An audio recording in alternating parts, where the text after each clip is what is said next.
Hi, let's have some fun. This one's called Discussing ETs, Opening Up. It's from February 24th, 2010, the 5th of that day, which was 13 water or offering in the Mayan calendar. Oh my God. A part of me can't really believe I'm doing this. Trust me, it was never my intention to come out with this stuff. I've kept it back, thinking it much better as private journal entries. Oh yes, I've been experiencing this sort of stuff, this contact with other beings, for some time now, though not as long as you might think. We are all waking up so fast these days that the time sense of things, that way of viewing life, is becoming less and less useful. It just doesn't tell you anything anymore when you ask someone how long they've been doing this or that. It's fast becoming meaningless. So anyway, just to be perfectly clear, I am not a contactee, nor am I a Martian. I have not had, that I am aware of anyway, in this lifetime, any direct contact with extraterrestrials, physically. There, that will scatter a few folks away. Nothing like that kind of contact here. What I am speaking of is energetic or etheric contact, as some might call it. Telepathic exchanges, things like that. I am not ready to come out and talk much about that, however. If it's relevant to light and to my path, fine. Otherwise, it's just human fascination, just an ego sort of thing, and very mental indeed. Most people's questions about anything are all mentally based. It is the mind that questions. The heart just knows. Do you see this distinction? I really need you to if you want to follow along with me. Otherwise, you'll be bored to tears, okay? I just don't care about the mind and what it thinks. I have one.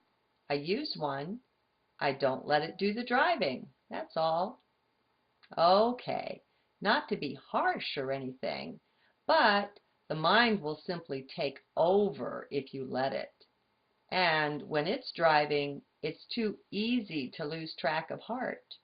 In other words, you lose yourself, literally. The mind is not who and what we are. It thinks it is, though. This is what has been led to believe based on our identification with it. But it's a lie. The poor mind doesn't know it's a lie, of course. It will do all it can to convince you otherwise. Most minds are on a power trip, see? Maybe you've noticed that. Most of it, I find, is based on fear, though. It just has to be in control.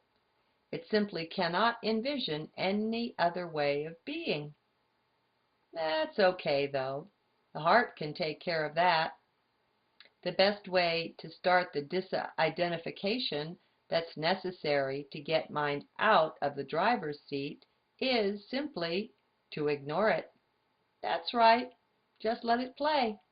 Let it go on with its own thoughts and just watch it. Don't interfere. Those of you who've spent any time practicing or studying the no mind will be quite familiar with this. It is a good opening strategy to tame the mind.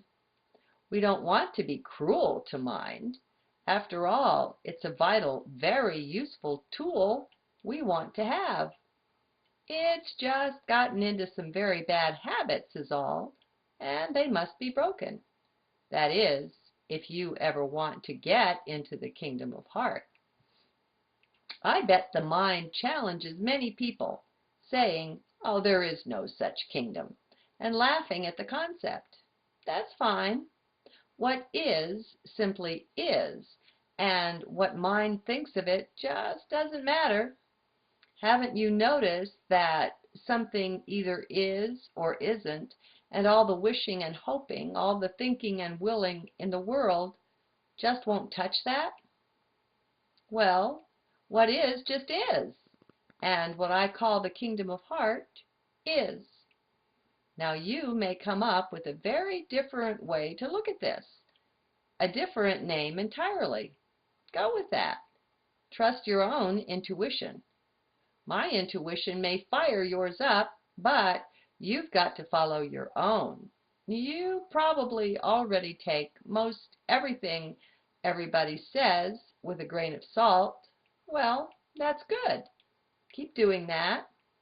What I suggest, however, is that you have a master, major power center located in heart, where once you contact that and settle into it, you just can't go wrong. It just knows things. So check it out. Practice going within. You'll find plenty of support and help for that in these videos. In Lakesh.